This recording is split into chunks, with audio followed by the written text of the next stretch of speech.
शेतकऱ्याला कुठलीही माहिती नव्हती की मार्केट बंद आहे का चालू आहे. रात्री उशिरा मार्केट बंद झालं. ज्या गोष्टीसाठी मार्केट बंद आहे त्या गोष्टीसाठी आम्ही बी निषेधच करतोय, पण शेतकऱ्याचा आतोनात हाल झालेला आहे.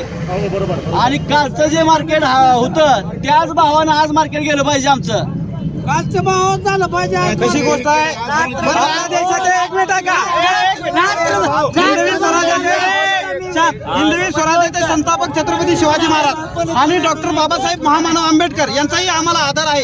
पण देशाचे गृहमंत्री अमित शहा यांच्या तोंडातून जे काही वक्तव्य बाहेर पडलंय त्या निषेधात सोलापूर मार्केट कमिटीमध्ये माथाडी कामगारांनी त्यांचा संप केलाय. त्यांच्या मागण्याशी बी आम्ही रास्ता आहोत. परंतु रात्री 8 वाजल्यापासून आम्ही सकाळचे 8 वाजले थंडीच्या कडाक्यामध्ये आम्ही त्या गारव्यामध्ये बसलेला आहोत. तरी आज सकाळीचे 8 वाजले तरी मार्केटमध्ये आमचा माल कुणी उतरून घेतलेला नाही. याची कुणीही मार्केट कमिटीचे चेअरमन आले नाहीत, कुणीच दखल घेतलेली नाही.